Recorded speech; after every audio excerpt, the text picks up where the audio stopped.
ઉપલેટામાં શહીદ વીરની પુણ્યતિથિ નિમિત્તે બ્લડ ડોનેશન કેમ્પનું આયોજન કરવામાં આવ્યું હતું।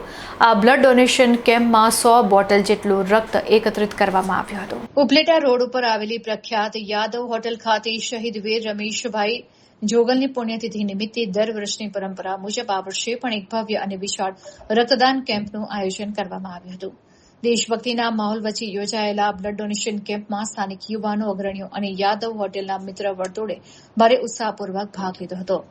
કેમ્પ દરમિયાન અંદાજે 90 થી 100 બોટલ જેટલું રક્ત એકત્રિત કરવાનો લક્ષ્યાંક સફળતાપૂર્વક પૂર્ણ કરવામાં આવ્યો હતો।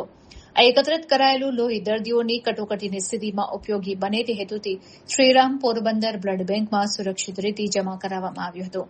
આ સેવાકીય ભગીરથ કાર્યને બિરદાવવા અને રક્તદાતાઓનો ઉત્સાહ વધારવા માટે પોરબંદર મત વિસ્તારના સાંસદ રમેશભાઈ ધડુક, નગરપાલિકાની બાંધકામ શાખાના ચેરમેન મનોજભાઈ નંદાણીયા તેમજ સ્થાનિક અગ્રણી મજબૂતભાઈ હુબલ વિશેષ રૂપે ઉપસ્થિત રહ્યા હતા।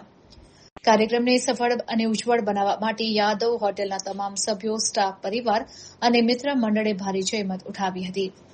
મહાનુભાવે શહીદ વીર રમેશભાઈ જોગલની સ્મૃતિમાં કરાયેલા આ રક્તદાનના કાર્યને સમાજ માટે ખૂબ જ પ્રેરણાદાયી ગણાવ્યું હતું। આજરોજ યાદવ હોટલ ખાતે શહીદ વીર આહિર રમેશ જોગલની યાદમાં જે આજે ત્રીજો રક્તદાન કેમ્પ ગોઠવેલ છે એ નિમિત્તે અમે અત્યારે ઓછામાં ઓછી 1 કલાકમાં 45 થી 50 બોટલ રક્ત એકત્ર થઈ ગયું છે।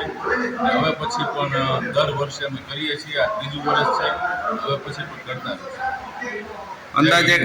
અંદાજે કેટલી બોટલનો તમારો અંદાજ છે? અંદાજે 100 બોટલનો અંદાજ છે। અત્યારે 45 બોટલ જેવું 1 કલાકમાં થઈ ગયું। કોણ કોણ હાજરીમાં આવ્યા? ઘણા બધા આગેવાનો અને આવ્યા।